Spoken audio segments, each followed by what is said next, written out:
Hello friend, welcome to Bibi coaching app. তো আমাদের আজকে ইংলিশ ক্লাস নিয়ে আমি চলে এসেছি।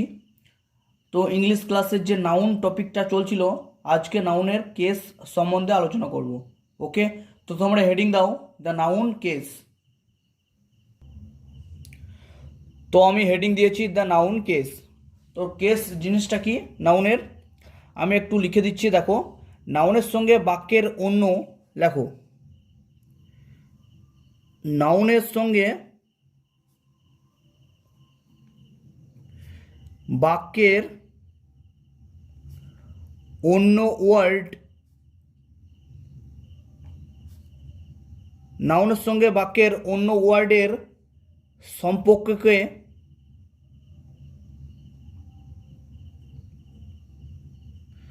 সম্পর্ককে দেখতে পাচ্ছ তোমরা।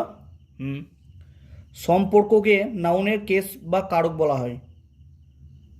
নাউনের কেস বা বাংলাতে হবে কারক। ওকে, কারক বলা হয়। এখানে কি নাউনের সঙ্গে বাক্যের মধ্যে অন্য যে ওয়ার্ডগুলো আছে না, তাদের যে সম্পর্ক আছে সেটাকে ইংরেজিতে কেস বলা হয়, বাংলায় কারক বলা হয়। আশা করছি বুঝতে পেরেছো। দু একটা এক্সাম্পলের সাহায্যে আমি বুঝিয়ে দেবো। তার আগে আমি কেসকে কতগুলো ভাগে ভাগ করা যায়, কি কি প্রত্যেকটা ভাগের সম্বন্ধে ডিটেলস আলোচনা করব। ওকে, তো কেসকে ইনিশিয়ালি চার ভাগে ভাগ করা যায়। সেগুলো কি কি? Number one, nominative case. Nominative case, এই কেসটাকে বলা হয় সাবজেক্টিভ কেস। কি বলা হয়? Subjective case.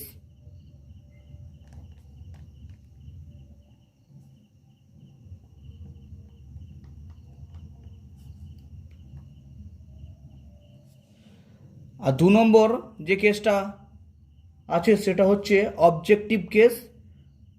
ওকে,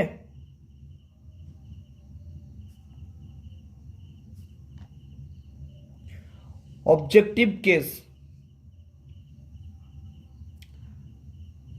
আর তিন নম্বর যে কেসটা আছে সেটা হচ্ছে পজেসিভ কেস।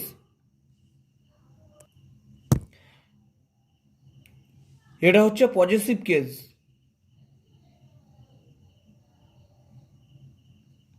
Possessive case.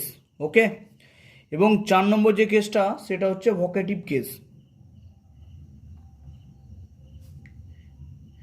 এবার আমরা ইনিশিয়ালি জানলাম কেসকে চার ভাগে ভাগ করা যায়। একটা হচ্ছে নমিনেটিভ কেস বা সাবজেক্টিভ কেস, আর একটা হচ্ছে অবজেক্টিভ কেস, তিন নম্বর হচ্ছে পজেসিভ কেস, চার নম্বর হচ্ছে ভোকেটিভ কেস। এবার প্রত্যেকটা কেসের সম্বন্ধে আমরা ইন ডিটেলস জানবো, একে একে হেডিং দেব এবং প্রত্যেকটা কেসের সম্বন্ধে জানবো। ওকে, তো প্রথমে তোমরা হেডিং দাও নমিনেটিভ কেস বা সাবজেক্টিভ কেস। তো প্রথমে আমরা নমিনেটিভ কেস বা সাবজেক্টিভ কেস এটা নিয়ে আলোচনা করব। তো দেখো, সংজ্ঞাটা প্রথমে জেনে নাও। দেখো, যখন কোনো যখন কোনো নাউন বা প্রোনাউন কর্তা রূপে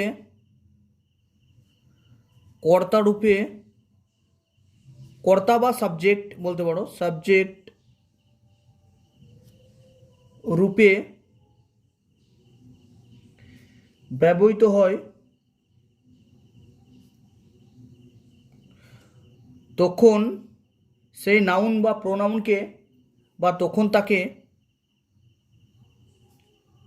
নমিনেটিভ কেস বলা হয়। নমিনেটিভ বা সাবজেক্টিভ কেস বলা হয়। নমিনেটিভ বা সাবজেক্টিভ কেস বলা হয়। বুঝতে পেরেছো তোমরা? যখন কোনো নাউন বা প্রোনাউন কর্তা রূপে বা সাবজেক্ট রূপে ব্যবহৃত হয় কোনো সেন্টেন্সে, তখন তাকে বলা হয় নমিনেটিভ কেস বা সাবজেক্টিভ কেস। ওকে, এক্সাম্পলের সাহায্যে আরও ক্লিয়ার করে দিচ্ছি। দেখো, আমি একটা ধরো এক্সাম্পল দিলাম যে টম থ্রো এ স্টোন। ঠিক আছে, টম থ্রো এ স্টোন, এখানে স্টোনটা কে ছুঁড়েছে? টম। তাহলে টমটা হচ্ছে এখানে সাবজেক্টিভ কেস বা নমিনেটিভ কেস। ওকে, টমটা সাবজেক্টিভ কেস বা নমিনেটিভ কেস। কিভাবে দেখো, কিভাবে দেখো, এখানে তুমি কোশ্চেন করতে পারো হু থ্রো এ স্টোন, কে স্টোন ছুঁড়েছে বা পাথরটা ছুঁড়েছে, সেটা আনসারে কী হবে? টম। ওকে, তাহলে টম এখানে সাবজেক্টিভ কেস। নাউন যখন অ্যাজ এ সাবজেক্ট হিসাবে বসে তখন নাউন সাবজেক্টিভ কেস বা নমিনেটিভ কেস হিসাবে গণ্য করা হয় সেই নাউনটাকে। ওকে, আশা করছি বুঝতে পেরেছো তোমরা। এবার 2 নম্বর হেডিং দাও, কি? Objective case. তোমরা হেডিং দিলাম অবজেক্টিভ কেস। নাউনের অবজেক্টিভ কেস কখন হয় লেখো, যখন কোনো নাউন বা প্রোনাউন কর্মরূপে ব্যবহৃত হয়, কর্মরূপে ব্যবহৃত হয়, কর্মরূপে বা অবজেক্ট রূপে, তোমরা ইংরেজিতে লিখতে পারো অবজেক্ট, অবজেক্ট রূপে ব্যবহৃত হয়, তখন তাকে অবজেক্টিভ কেস বলা হয়।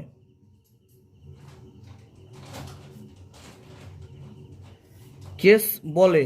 ওকে, তো যখন নাউন বা প্রোনাউন একটা সেন্টেন্সের অবজেক্ট বা কর্মরূপে ব্যবহৃত হয় তখন তাকে বলা হয় কি? Objective case. ওকে, এক্সাম্পল কীরকম হতে পারে দেখো, এক্সাম্পল হতে পারে টম, ওটাই নিচ্ছি, দেখো টম থ্রো এ স্টোন। এখানে বুঝতে পারছো টমটা কি? টমটা হচ্ছে সাবজেক্টিভ কেস বা নমিনেটিভ কেস, আর এখানে স্টোনটা মানে পাথরটাও তো হচ্ছে কি? নাউন। তাহলে এখানে স্টোনটা হচ্ছে একটা অবজেক্টিভ কেস। ওকে, টোনটা হচ্ছে একটা অবজেক্টিভ কেস। কী কারণে স্টোনটা অবজেক্টিভ কেস হলো?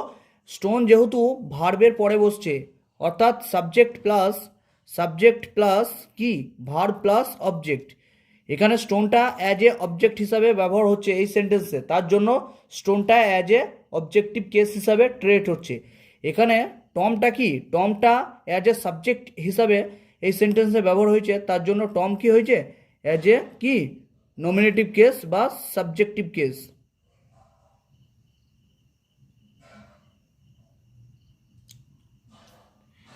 তো আশা করছি এবার তোমাদের অবজেক্টিভ কেস এবং সাবজেক্টিভ কেসের কনসেপ্টটা কি হয়েছে, ক্লিয়ার হয়ে গেছে তোমাদের। ওকে, তো দেখো,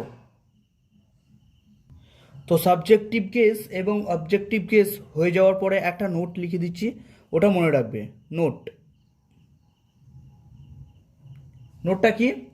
তোমরা মনে রাখবে সাধারণত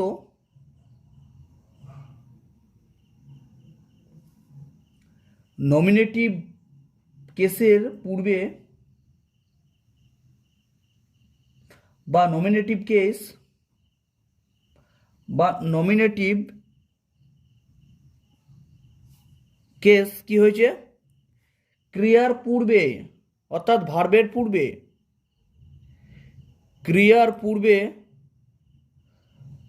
ক্রিয়া মানে তো হচ্ছে ভার্ব, অর্থাৎ ক্রিয়ার পূর্বে বা ভার্বের পূর্বে, এবং অবজেক্টিভ কেস ক্রিয়া বা ভার্বের পরে বসে, দেখতে পেলে। ওকে, অবজেক্টিভ কেস মানে কি? সেটা ক্রিয়ার পরে বসবে, আর নমিনেটিভ বা সাবজেক্টিভ কেস মানে কি? সেটা ক্রিয়ার আগে বসবে। তো এই নোটটা তোমরা ফলো করবে একটু। তো পরবর্তী যে কেসটা আছে সেটা হেডিং দাও পজেসিভ কেস বা পসেসিভ কেস।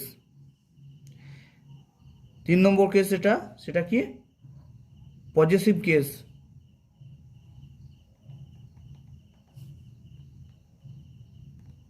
ওকে, এটা আবার কি কেস? পজেসিভ কেস লেখো তোমরা। পজেসিভ কেস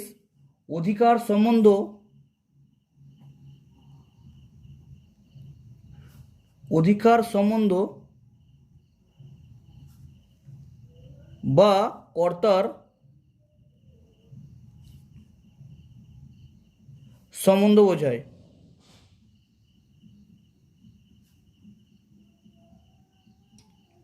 ওকে, এটি কার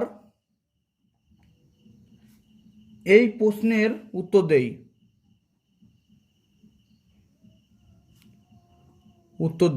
ওকে, আস্তে আস্তে যখন এক্সাম্পল দেব তখন আমরা সমস্তটাই বুঝতে পারবো। একটা এক্সাম্পল দিই, দেখো এক্সাম্পল দিতে পারি আমি, this is রামস umbrella.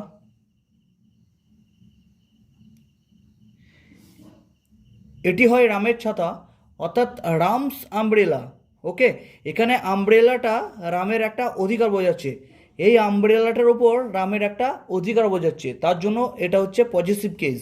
Okay, রামস father বা রাহুলস ফাদার বা রাহুলস টেক বলতেই তো পারো নাকি। তো এইভাবে আমরা যখন ইউজ করি তখন এইগুলো সমস্তটাই কি পজিটিভ কেস হিসাবে আমরা ব্যবহার করে থাকি। ওকে, এরপরে পরবর্তী যে কেসটা আছে সেটা হেডিং দাও ভোকেটিভ কেস।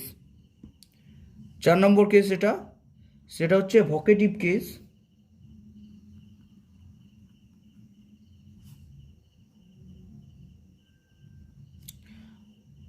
ভোকেটিভ কেসের ইউজ সাধারণত খুব অল্প হয়, তবুও জেনে রাখো তোমরা। ভোকেটিভ কেস বা সম্বোধন পদের দ্বারা ভোকেটিভ কেস বা সম্বোধন পদের দ্বারা সম্বোধন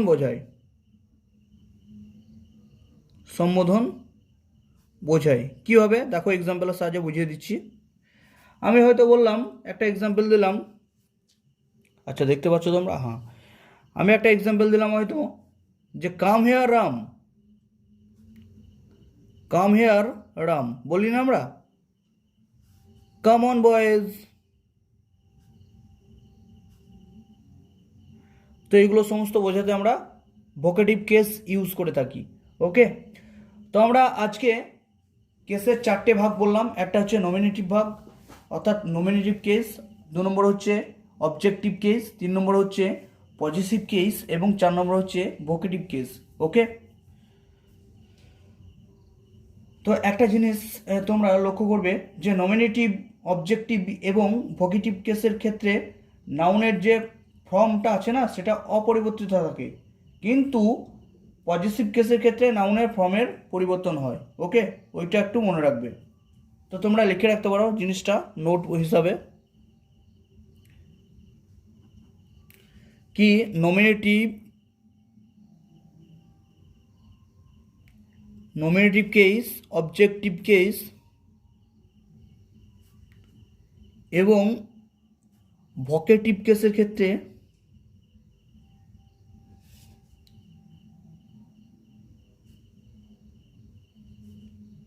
ক্ষেত্রে নাউন এর ফর্মের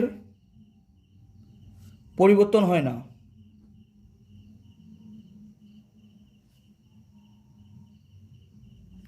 ওকে, কেবলমাত্র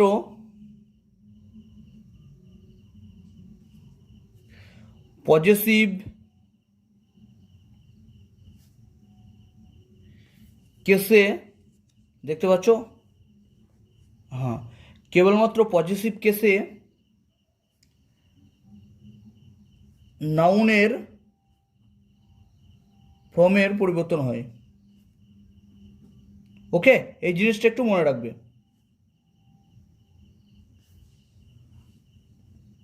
তো এবার কিছু নোটস আছে, অর্থাৎ ইউজ অফ পজিটিভ কেস আমরা শেখাবো। তো চলো, তো হেডিং দাও use of positive case, heading দাও।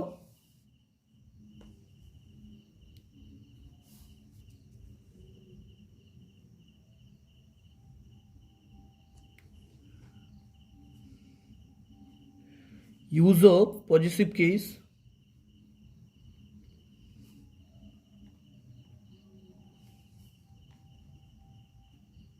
ওকে, use of positive case. Okay, তো দেখো 1 নম্বর লেখো, এই নোটগুলো মনে রাখবে। জীবিত প্রাণীর ক্ষেত্রে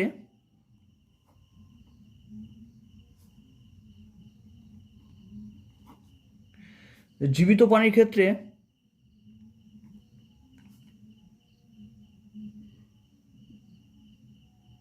অ্যাপোস্ট্রফি এস কি বসে, এবং জড় পদার্থের ক্ষেত্রে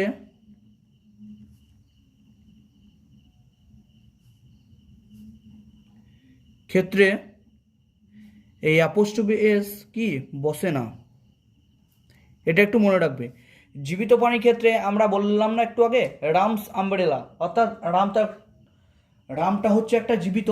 ওকে, তার জন্য রামের পরে আমরা বসাতে পারি রামস, অর্থাৎ অ্যাপোস্ট্রফিস এস বসাতে পারি। ওকে, কিন্তু যদি কোনো জড় পদার্থ হতো তাহলে সেটা অ্যাপোস্ট্রফি এস বসতো না। এক্সাম্পলের সাহায্যে ক্লিয়ার করে দিচ্ছি। দেখো দেখো আমি বললাম দ্য বয়েজ হ্যান্ড, অর্থাৎ বালকটির হাত। ওকে, কিন্তু জড় পদার্থের ক্ষেত্রে কি হবে, but the leg of the chair. আমি বললাম চেয়ারের ঠ্যাং। ওকে, তাহলে কি বলতে হবে, the leg of the chair. কি হবে না, নট, আমি বলতে তো পারতাম যে চেয়ার্স লেগ, বলতে তো পারতাম দ্য চেয়ার্স, অ্যাপোস্ট্রফিস এস দিয়ে বলতে তো পারতাম দ্য চেয়ার্স লেগ। কি কারণে বলতে পারলাম না, এখানে তো দ্য বয়েজ হ্যান্ড বললাম, বালকটির হাত বলতেই তো পারলাম, বাট এখানে দ্য চেয়ার্স লেগ বলতে পারবো না। এটা কিন্তু আমরা কি পারবো না, এটা করতে পারবোই না। কেন, আমি নোটে বলেছিলাম জড় পদার্থের ক্ষেত্রে অ্যাপোস্ট্রফি এস বসে না। চেয়ারটা হচ্ছে কি জড় পদার্থ, তার জন্য এখানে অ্যাপোস্ট্রফি এস বসবে না। কি হবে, the leg of the chair. Okay, but এখানে বয়টা কি, বয়টা হচ্ছে একটা জীবিত প্রাণী, তার জন্য বয়েজ হ্যান্ড। ওকে, অ্যাপোস্ট্রফি এস বসেছে। তো এই জিনিসটা তোমরা একটু লক্ষ্য করবে, পরীক্ষায় দেয় মাঝে মাঝে। 2 নম্বর লেখো, ব্যক্তি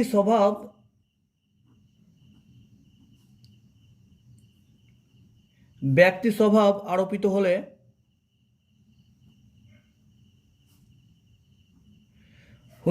বস্তুর ক্ষেত্রেও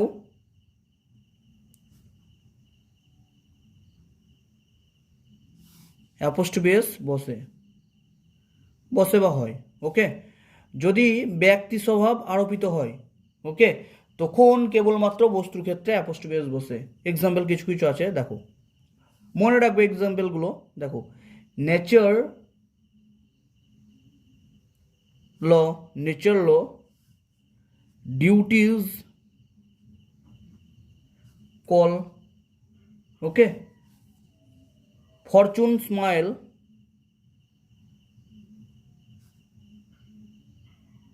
এগুলো একটু মনে রাখবে। ওকে, বেশ, আর একটা পয়েন্ট আছে সেটা লিখে নাও, 3 নম্বর পয়েন্ট, সেটা হচ্ছে সময়,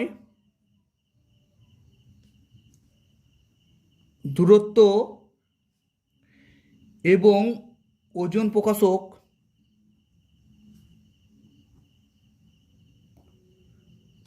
নাউনের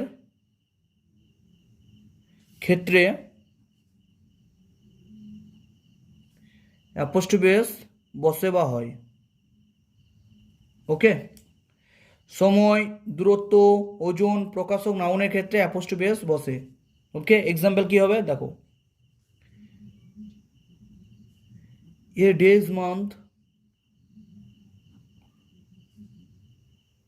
এ ডেজ ম্যাচ, বা বলতে পারো এ উইকস হলিডে,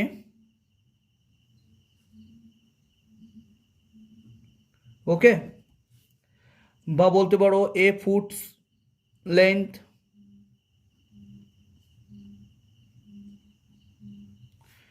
বা বলতে পারো তুমি এ পাউন্ডস ওয়েট। এসব ক্ষেত্রে অ্যাপোস্ট্রফি এস হয়, ওকে। এইগুলো মনে রাখবে। তাহলে কি সময়, দূরত্ব, ওজন প্রকাশক নাউনের ক্ষেত্রে অ্যাপোস্ট্রফি এস বসে। এখানে সময় ডে হয়েছে অ্যাপোস্ট্রফি এস সময়, এখানে দূরত্ব অ্যাপোস্ট্রফি এস নিয়েছে, এখানে ওজন প্রকাশক যে নাউনগুলো আছে সেগুলো অ্যাপোস্ট্রফি এস নিয়েছে, ওকে। তো বন্ধুরা, দ্য নাউনের কেসের এতটুকুই অবধি তোমরা জেনে রাখবে, এইটুকু জানলে কাফি। তো নাউনের কেস আজকে হলো, নেক্সট ক্লাস থেকে আমরা নাউনটা কমপ্লিট হয়ে গেল। নেক্সট ক্লাস থেকে আমরা নাউনের কিছু রুলস আছে সেগুলো লিখে দেব, তারপর কিছু এরর করব এবং তারপর আমরা প্রোনাউনে চলে যাব। তো বন্ধুরা, ভালো করে প্র্যাকটিস করো, ভালো থেকো, সুস্থ থেকো, ধন্যবাদ।